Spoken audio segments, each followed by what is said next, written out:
Welcome to DM classes. DM ক্লাসে তোমাদের সকলকেই স্বাগত। তোমরা যারা ইউজিসি নেট এবং সেট বিভিন্ন স্টেটের যে সেটগুলো হয় সেগুলো নিয়ে পড়াশুনো করছো এবং এই পরীক্ষার জন্য তোমরা প্রিপারেশান নিচ্ছ, তোমরা চাইলে এই ডিএম ক্লাসেস ইউটিউব চ্যানেল থেকে তোমরা যে ফ্রি যে ভিডিওগুলো আছে সেগুলো তোমরা অ্যাক্সেস পেতে পারো এবং সেগুলো তোমরা পড়তে পারো। এছাড়াও তোমরা যদি কেউ ভাবো যে পেড কোর্সে জয়েন হবে, তাহলে আমাদের এখানে যে নাম্বার দেওয়া আছে এই নাম্বারে কন্ট্যাক্ট করে তোমরা পেড কোর্সে জয়েন হতে পারো। এখানে তোমাদের পেপার 1 এবং পেপার 2 বোথ পেপার মিলে তোমার পড়বে 4,999 টাকা, যেটা তোমার 6 মাসের ভ্যালিডিটি। 6 মাসের মধ্যে তোমাদের ওভারঅল সিলেবাস কমপ্লিট করা হবে।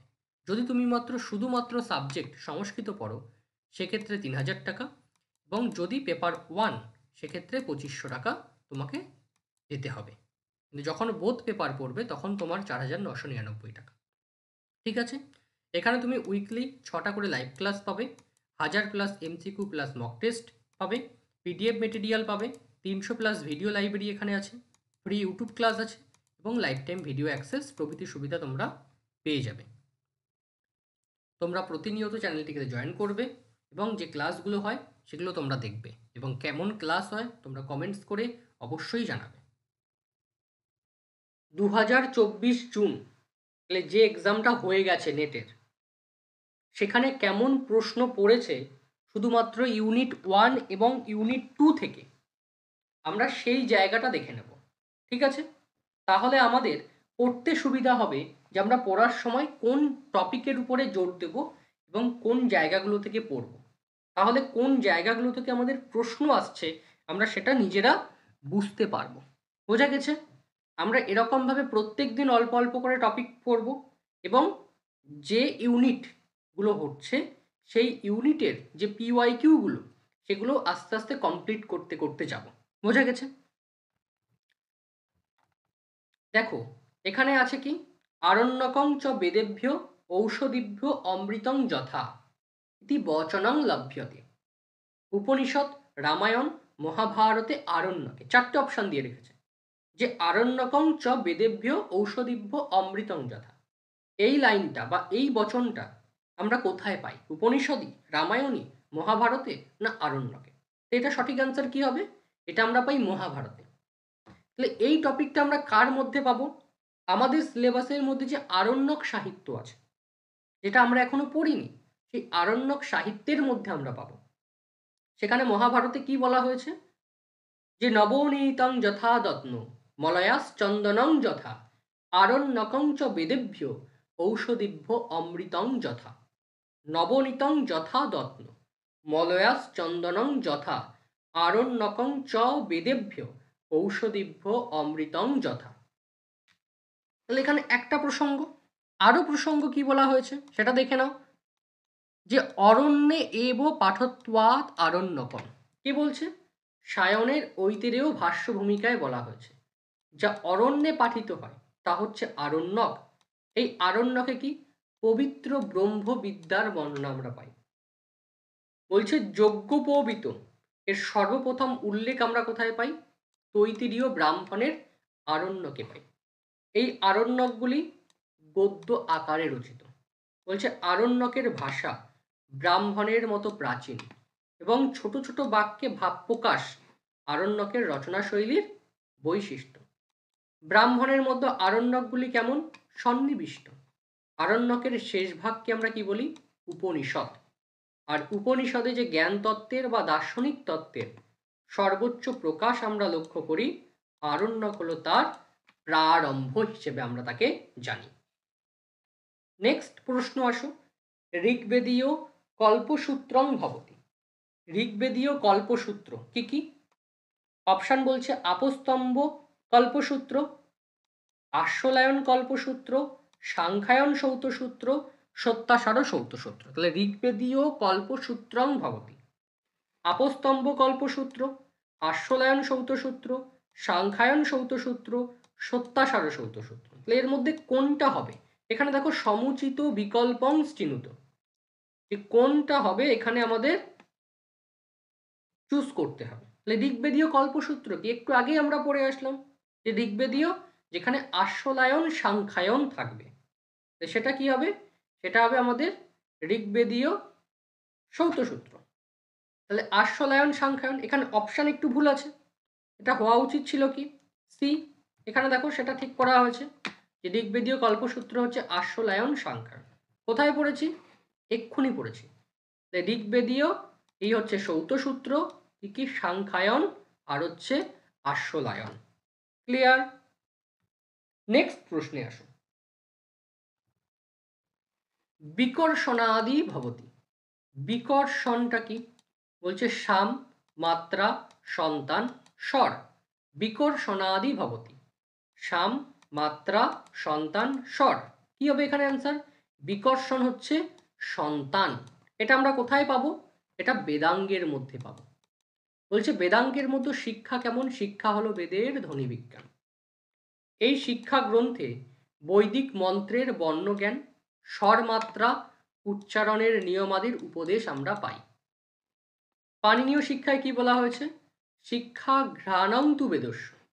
ঋগ্বেদ ভাষ্যে বলা হয়েছে স্বর বর্ণাৎ উচ্চারণোপকার যত্র শিক্ষতে উপদিশ্যতে সা শিক্ষা।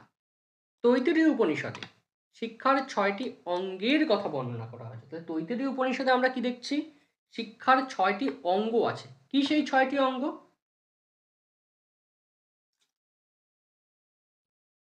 বলছে বর্ণ, স্বর, মাত্রা, বল, সাম আর সন্তান।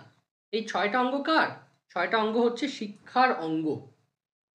এখানে বলছে তত্র বর্ণ অকারাদি, বর্ণ হচ্ছে অকারাদি, স্বর হচ্ছে উদাত্তাদি, মাত্রা হচ্ছে হর্ষাদি, বল হচ্ছে স্থান প্রযত্ন, সাম হচ্ছে নিষাদাদি, আর সন্তান কি বলছে বিকর্ষণাদি। এতৎ অববোধনমেব শিক্ষায়া প্রয়োজনম। তাহলে সন্তান হচ্ছে বিকর্ষণ, পেয়ে গেলাম বিকর্ষণাদি সন্তান। নেক্সট এখানে আরো একটুখানি দেখে নাও কি আছে। বলছে বেদে 52টি বর্ণ আছে, স্বর 13টি, স্পর্শ 27টি, জ্বর লব তালবস্য মধ্যন সদন্ত সহ 8টি, আর বিসর্গ অনুসার জিহ্বামূলী উপধ্বনীয় হচ্ছে 4টি। ঋগ্বেদে শব্দা ভবন্তি, ঋগ্বেদে কতগুলো শব্দ আছে, বলছে 1,35,816, 1,53,618, 1,53,816, 1,35,618। কতগুলি শব্দ আমরা ঋগ্বেদে পাই। তাহলে ঋগ্বেদের মন্ত্র শুনেছি, অনুবাদ শুনেছি, আরো অনেকগুলো জিনিস আছে, মণ্ডল শুনেছি, অষ্টক শুনেছি, শব্দ কতগুলো তো কেউ জানে না, মন্ত্র জানি আমরা। দেখ ঋগ্বেদের শব্দ হলো 1,53,816 হচ্ছে ঋগ্বেদের শব্দ সংখ্যা। কোথায় পাবো, দেখো ঋগ্বেদের মধ্যে পাবো। তাহলে ঋগ্বেদের অষ্টক কতগুলো, 8টি হচ্ছে অষ্টক, মণ্ডল হচ্ছে 10টি, অধ্যায় হচ্ছে 64টি, অনুবাদ হচ্ছে 85টি, সূক্ত হচ্ছে 1017, বর্গ হচ্ছে 2006, ঋচ হচ্ছে 10,472, অধ্যর্চ হলো 20,875, শব্দ হচ্ছে 1,53,816, অক্ষর হচ্ছে 3,94,221। তাহলে শব্দ দিয়েছে এবার পরীক্ষায়, পরের বার নিশ্চয়ই অক্ষর দিয়ে দেবে। 3,94,221, অধ্যর্চ কতগুলি 20,874, রিচ 10,472। এবার বলছে এই যে ছকটা এখানে দেওয়া হলো, এই ছকটা কে দিয়েছে, বলছে নারায়ণ ভট্ট, ইনি এই ছকটা দিয়েছে। এখানে দেখো বলছে উপর নির্দিষ্টায়াং সংখ্যায়া বালখিল্য সুক্তানাং গণনা নাস্তি, এখানে বালখিল্য সুক্তের গণনা নেই। তাহলে কোথায়, এই যে ছকটা আমরা পড়ছি এখানে বালখিল্য যে সুক্ত আছে তার গণনা নেই। তাহলে বালখিল্য সুক্ত কতগুলো, 11টা হচ্ছে সুক্ত। বলছি সুক্ত যদি যোগ করে দেওয়া যায় তাহলে এখানে যে আমরা বর্গ পেয়েছিলাম 2006টা, সেই বর্গ হয়ে যাবে 2024টা। রিচ পেয়েছিলাম কত? 10,472। রিক হয়ে যাবে 10,552। ওকে, অক্ষর বেড়ে যাচ্ছে, এই জায়গাগুলোকে খেয়াল রাখবে। এটাই হচ্ছে এখানকার বলার বিষয়। নেক্সট প্রশ্নে আসো। হিরণ্যগর্ভ সূক্তের অপর নাম কিম? সিলেবাসের মধ্যে আমাদের হিরণ্যগর্ভ সূক্ত আছে। অপশান কি বলছে? সৃষ্টি সূক্ত, গর্ভাধান সূক্ত, সুবর্ণগর্ভ সূক্ত, প্রজাপতি সূক্ত। তাহলে এই চারটে অপশনের মধ্যে একটা অপশন হবে যে হিরণ্যগর্ভ সূক্তের অপর নাম কি?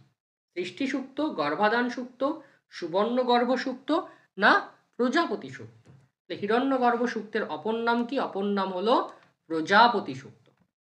তাহলে এই হচ্ছে হিরণ্যগর্ভ সূক্ত, যা ঋগ্বেদের দশম মণ্ডলের 121তম সূক্ত। ঋগ্বেদের দশম মণ্ডলের 121তম যদি কোনো সূক্তকে আমরা দেখি, সেটা হচ্ছে হিরণ্যগর্ভ সূক্ত। এই হিরণ্যগর্ভ সূক্তের কুল মন্ত্র সংখ্যা হচ্ছে 10। এখানকার ঋষি হলো হিরণ্যগর্ভ, দেবতা হলো ক নামধারী প্রজাপতি, ছন্দ হলো ত্রিষ্টুপ। এখানে গত সূক্ত বিনিয়োগ আমরা লক্ষ্য করি, যাকে বলা হয় প্রজাপতি সূক্ত। বলছে তৈত্তিরীয় সংহিতায় বলা হয়েছে প্রজাপতি বই হিরণ্যগর্ভ বলে বলা হয়েছে। হলো, তাহলে হিরণ্যগর্ভ সূক্তের অপর নাম প্রজাপতি সূক্ত পেলাম আমরা। নেক্সট প্রশ্নে আসো। বলছে সোমযাগীয় সংস্থা ভবতি। সোমযাগীয় সংস্থা, তাহলে বৈদিক যাগযজ্ঞ আছে ব্রাহ্মণের মধ্যে, ওখানে আমাদের দেখতে হবে যাগ দেখতে হবে। অপশান কি দিচ্ছে? অগ্নিহোত্র, চাতুর্মাসানি, অগ্নিষ্টম, আপ্তজাম, পিণ্ড পিতৃযজ্ঞ। তাহলে এই টোটাল 5টা অপশানে দেওয়া হয়েছে, এর মধ্যে যে কোনো দুটো আমাদের সঠিক অ্যান্সার হবে। তাহলে সোমযাগীয় সংস্থার মধ্যে কি বলছে? অগ্নিহোত্র, চাতুর্মাসানি, অগ্নিষ্টম, আপ্তজাম, পিণ্ড পিতৃযজ্ঞ। অ্যান্সার কি হবে? অ্যান্সার হবে অগ্নিষ্টম আর হচ্ছে আপ্তজাম, এ দুটো হলো সোমযাগীয় সংস্থার মধ্যে। তাহলে বৈদিক যজ্ঞ, বৈদিক যজ্ঞের মধ্যে আমরা কি কি পাই? বৈদিক যজ্ঞের মধ্যে আমরা পাই 7টি পাকযজ্ঞ, 7টি হবির যজ্ঞ, 7টি সোমযজ্ঞ। 7টি পাকযজ্ঞ কি কি? এক হচ্ছে উপাসনা যজ্ঞ, বৈশ্যদেব, পার্বণ, অষ্টকা, মাসিক শ্রাদ্ধ, শ্রবণা, সুলগপ। হবির যাগ কি কি? অগ্নিহোত্র, দশপৌর্ণমাস, আগ্রায়ণ বা নবষষ্ঠী, চাতুর্মাস্য, পশুবন্ধ, সৌত্রামণি, পিতৃযজ্ঞ। আর সোমযাগ অগ্নিষ্টম, অত্যগ্নিষ্টম, উক্ত, ষোড়শী, বাজপেয়, অতিরাত্র আর আপ্তযাম। 7টি পাকযজ্ঞর ক্রম দেখলে, হবির যাগগুলো দেখলে আর সোমযাগগুলো দেখলে, এবার বলবে দাদা এখানে এগুলো কেন লাল কালার দিয়ে করা? এই অগ্নিহোত্র, দশপৌর্ণমাস, অগ্নিষ্টম, এগুলোর বিশিষ্ট অধ্যয়ন, মানে এই যাগে কজন ঋত্বিক লাগে, কতগুলি অনুযাগ আছে, এই যাগগুলি কেমনভাবে করা হয়, এই প্রত্যেকটা বিষয় এখানে আমাদের ডিটেলসে পড়তে হবে। এগুলো সিলেবাসের মধ্যে আছে। কিন্তু এই যে বৈদিক যজ্ঞের যে সামান্য পরিচয়, তা বলে কি এটা আমরা পড়বো না? এটাকেও আমাদেরকে পড়তে হবে। বোঝা গেছে? তাহলে 7টি সোমযাগ দেখলে, এই সোমযাগের মধ্যে কি অগ্নিষ্টম আছে আর আপ্তজাম আছে। তাহলে এখানে বলেছে সোমযাগীয় সংস্থা, কি পেলাম? অগ্নিষ্টম আর হচ্ছে আপ্তজাম। নেক্সট বলছে ম্যাক্স মুলার মতে ঋগ্বেদের কাল, তোমরা একটু আগেই পড়ে আসলে যে ঋগ্বেদের কাল সম্বন্ধে পড়ে আসলে, কারা কোন সময়কালকে ঋগ্বেদের কাল বলেছে। তো অপশান কি দিচ্ছে? 2100 বিক্রম পূর্ব, 1200 বিক্রম পূর্ব, 1002 বিক্রম পূর্ব, 2001 বিক্রম পূর্ব। তাহলে ঋগ্বেদের কাল কি? ঋগ্বেদের কাল এখানে সঠিক অ্যান্সার হবে 1200 বিক্রম পূর্ব হচ্ছে ম্যাক্স মুলার মতে। দেখো এখানে দিয়েছে ফ্রেডিস ম্যাক্স মুলার, তার মতে 1200 থেকে 1000, এটা হচ্ছে নর্মালি। আলবার্টের যেমন 1200 থেকে 1500, সেটা নর্মালি। জ্যাকবির 4000 থেকে ধরা হয় 2500, এটা নর্মালি। 4500 থেকে 2500 জ্যাকবি। বাল গঙ্গাধর তিলক 6000 থেকে 4000 নর্মালি ধরা হয়। মরিস উইন্টারনিস 2500 থেকে 2000। যদি দেখো ছন্দকাল না বলে, যদি তোমাকে প্রশ্ন দিল যে ম্যাক্স মুলার মতে ঋগ্বেদের বেদের রচনাকাল 1200 থেকে 1000, যদি বলে অ্যালবার্ট ওয়েবারের মতে বেদের রচনাকাল 1200 থেকে 1500, জ্যাকবির মতে 4500 থেকে 2500। বাল গঙ্গাধর তিলকের মতে 6000 থেকে 4000।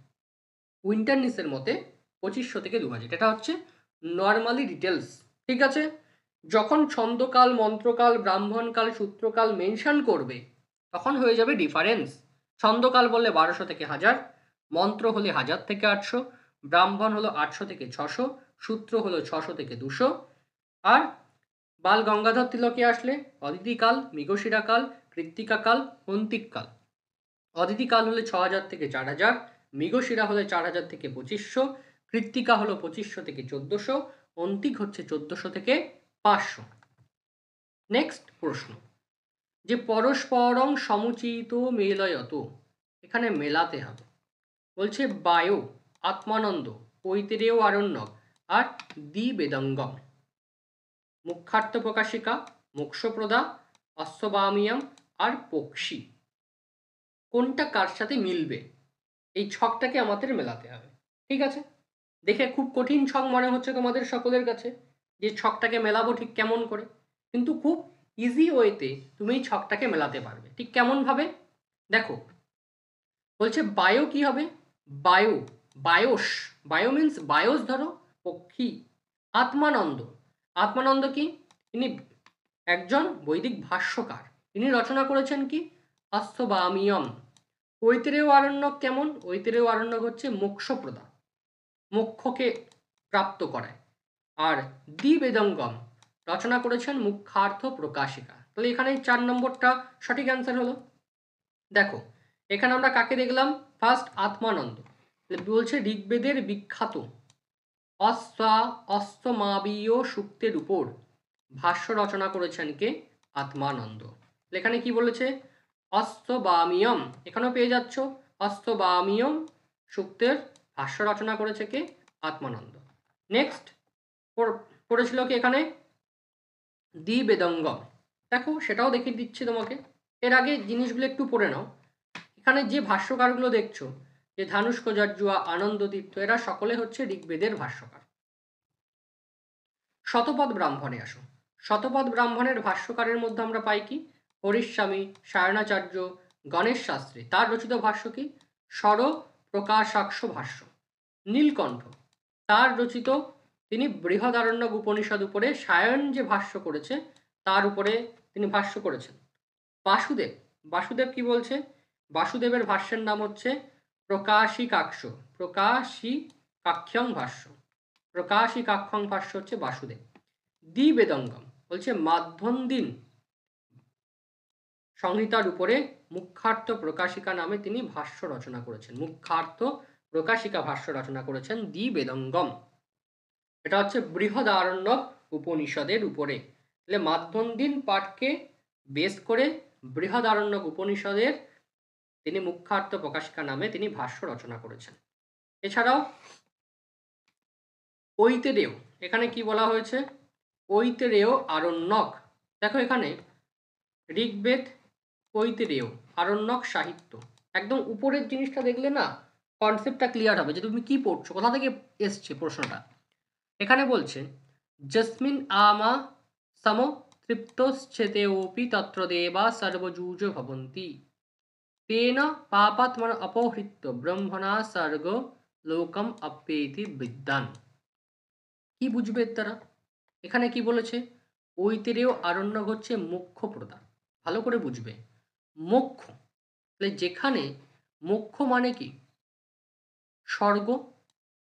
আমরা বলি না যদি আমি ভালো কাজ করি তাহলে আমি স্বর্গে যাব, মানে আমি ধর্ম অর্থ কাম মোক্ষ, আমি স্বর্গ লাভকে আমরা কি বলি, মোক্ষ প্রদান, স্বর্গ লাভ হচ্ছে মোক্ষ লাভ, বোঝা গেছে। তারপরে এখানে 2 নম্বর পয়েন্টটা দেখো, এখানে বলেছে আত্মনি, আত্মনি, আত্মলাভ, প্রাণ এব, তারপর পুরুষ যায়, যে পুরুষকে জানবে সে কি, সে মোক্ষকেই লাভ করবে, বোঝা গেছে। তাহলে ঋগ্বেদের যে ঐতিরেয় আরণ্যক, তার মূল বিষয় কি মোক্ষ প্রদান, মোক্ষকে লাভ করার বিষয় হলো। পরের প্রশ্নে আসো, দশ পূর্ণ মাস প্রাধান্যেন জাগা ভবন্তি, 10 পূর্ণমাসে প্রাধান্যের জাগ কি কি? অপশান কি বলছে? 2টি, 6টি, 1টি, 1টি না 10টি।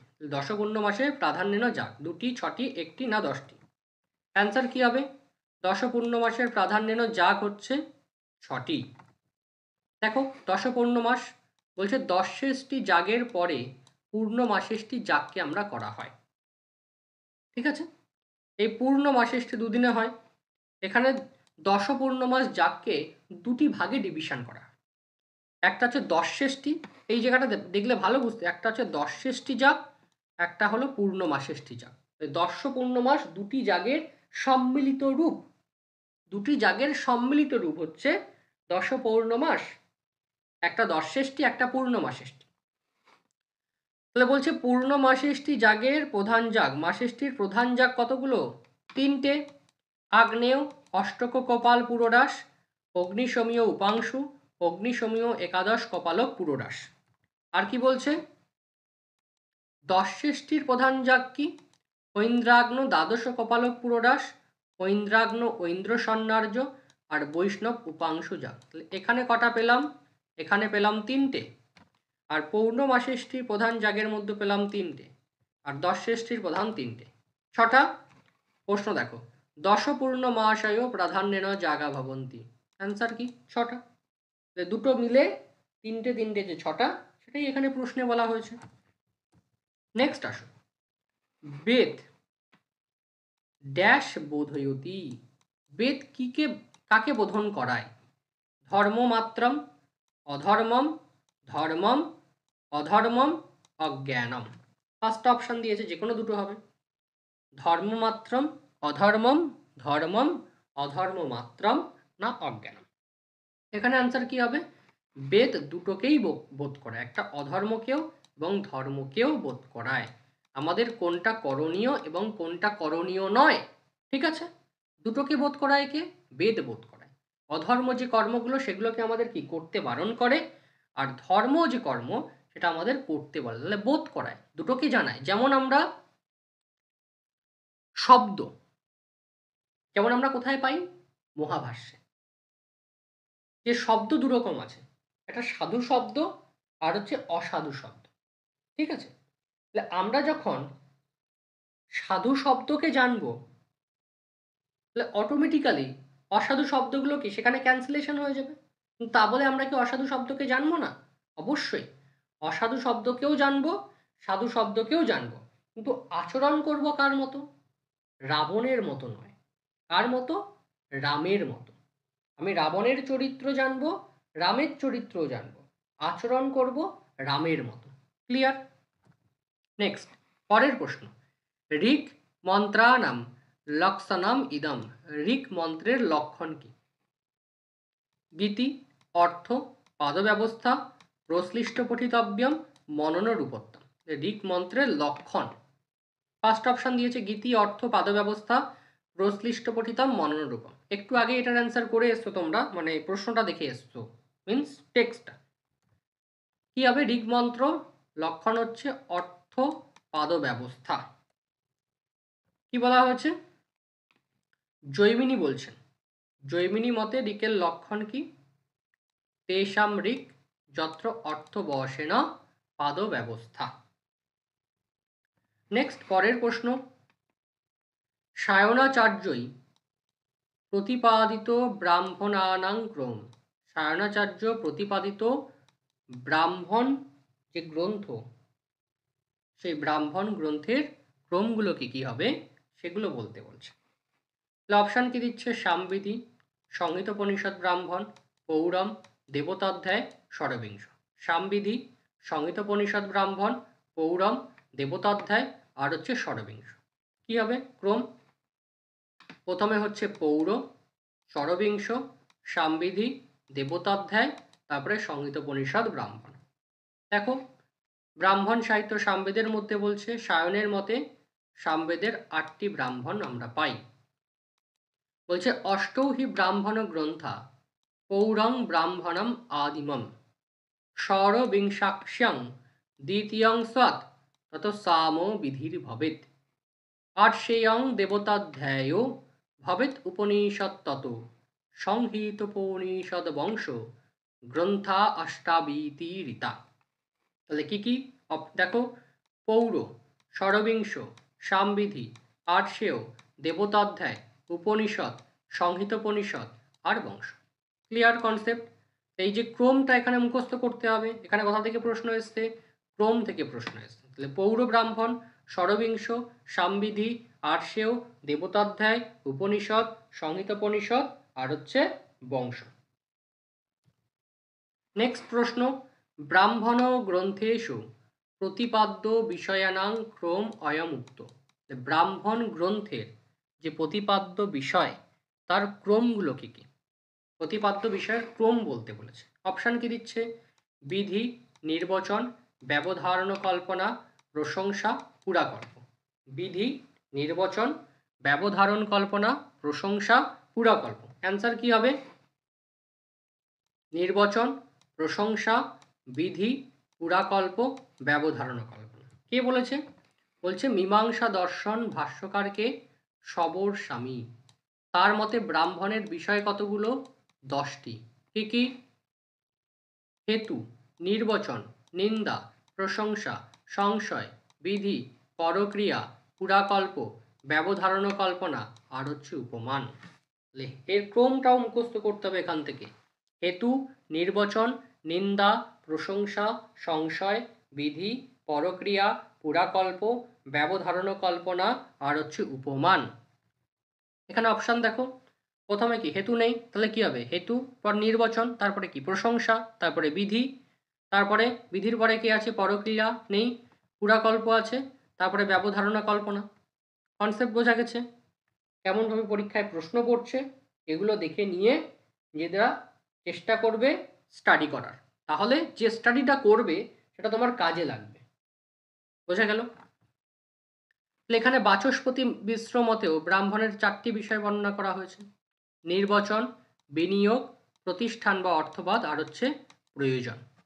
আসো পরের প্রশ্ন, উষা বা অশ্বস্য মেধ্যস্য শিরোহ ইতি বচনম অশ্বাম উপনিষদে ভবতি। কোন উপনিষদে এই বচনটা আমরা পাই? উষা বা অশ্বস্য মেধ্যস্য শিরো।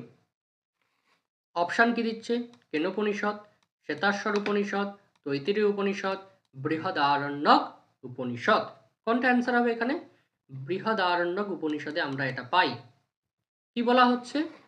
বৃহদারণ্যক উপনিষদে যজ্ঞের যোগ্য যে অশ্ব, সেই অশ্বের অঙ্গের বর্ণনা করা হয়েছে। সেখানে বলা হয়েছে কি? উষা বা অশ্বস্য মেধ্যস্য শিব। এখানে ওভারঅলটা থেকে প্রশ্ন আসে। কেমন প্রশ্ন আসে? নিচের বাংলাটা পড়ো। বলছে যজ্ঞীয় অশ্বের মস্তক কেমন? মস্তক হচ্ছে উষা স্বরূপ, চক্ষু হচ্ছে সূর্য স্বরূপ, প্রাণ বায়ু স্বরূপ, বিবৃত হচ্ছে আনন, বৈশ্বানর অগ্নি, দেহ মধ্যভাগ হচ্ছে সংবৎসর, পৃষ্ঠ হচ্ছে দুলোক, উদর হচ্ছে অন্তরিক্ষ, ক্ষুর পৃথিবী, পার্শ্বদয় চতুর্দিক, পঞ্জর সকল হচ্ছে দিককোণ, অঙ্গসমূহ ঋতুবর্গ, দেহ সন্ধি সকল মাস ও পক্ষ সমুদয়। চরণ সকল কি? চরণ সকল হচ্ছে দিবারাত্রি সমূহ, অস্থি সকল হচ্ছে নক্ষত্রবিন্ধু, মাংস হচ্ছে মেঘ, অর্ধজীর্ণ খাদ্য সমূহ হচ্ছে বালুকা, নারী সকল হচ্ছে নদী সমূহ, যকৃৎ প্লীহা হচ্ছে পর্বতরাজি, কেশ লোমাদি হচ্ছে ঔষধি ও বনস্পতি সকল, দেহের সম্মুখ ভাগ হলো ঊর্ধ্বগামী সূর্য ও পশ্চাৎভাগ ঊর্ধ্বগামী সূর্য, পশ্চাৎভাগ হচ্ছে নিম্নগামী সূর্য, বিজৃম্ভণ হচ্ছে বিদ্যুৎ প্রকাশ, গাত্রকম্পন হচ্ছে মেঘ গর্জন, মূত্রত্যাগ হচ্ছে বাড়ি বর্ষণ, আর হেসা হচ্ছে কি? বাঘ। এই ওভারঅল গুলো থেকে ছোট ছোট করে প্রশ্ন আসে, ওভারঅলটাকে ভালো করে পড়বে। উষাহ অশ্বস্য মেধ্যস্য শিব। ক্লিয়ার? পরের পাঠে যাও। পরের প্রশ্ন বলছে বিকৃতি নাম অয়ং ক্রমঃ, বিকৃত এর ক্রম কি? বলছে রেখা, মালা, ঘন, দণ্ড, ধ্বজ। অপশান দিয়েছে এখানে, ক্রম কি হবে? এখানে ক্রম বলছে মালা, রেখা, ধ্বজ দণ্ড ঘন। কোথায় আছে এটা? ঋগ্বেদের বিকৃতি পাঠের মধ্যে আছে। বলা হচ্ছে জটা মালা শিখা রেখা ধ্বজ দণ্ড রথ ঘন অষ্ট বিকৃতয় পোক্তা ক্রমপূর্বা মনীষিণঃ। আটটি যে বিকৃতি আমরা পাই সেই আটটি বিকৃতির ক্রম আমাদের এখানে পড়তে হবে। জটামালা শিখা রেখা ধ্বজদণ্ড রথ ঘন অষ্টৌ বিকৃতয় প্রক্তা ক্রমপূর্বা মনীষিণঃ। Clear concept? এই হচ্ছে ওভারঅল তোমাদের। যদি দেখো যে 2024-এর জুনের যে প্রশ্নগুলো, সেখানে তোমাদের এই টোটাল 15টা প্রশ্ন ইউনিট 1 এবং ইউনিট 2 থেকে এসেছে। এবার একটা জিনিস তোমাদের বলার, তোমাদের টোটাল 10টা ইউনিট আছে। তোমরা ভাবতে পারো যে প্রত্যেকটা ইউনিট থেকে তাহলে 20টা করে প্রশ্ন আসবে। এমনটা কখনো হয় না। কোনো ইউনিট থেকে 15টা, কোনো ইউনিট থেকে 25টা, কোনোটা 17টা, কোনোটা 18টা, এরকমভাবে মিলিয়ে মিশিয়ে প্রশ্ন হয়। ঠিক আছে? এই প্রশ্নগুলো দেখলে কেমনভাবে তোমাদের পড়তে হবে তোমরা সেই বিষয়টাকে ভালো করে বুঝতে পারবে। ঠিক আছে? এবার তোমরা নিজেদের মতো করে যে যে বিষয়গুলো পড়ার সেগুলো তোমরা এবার পড়বে। আমার কথা বোঝা গেছে? ক্লিয়ার সকলের কাছে?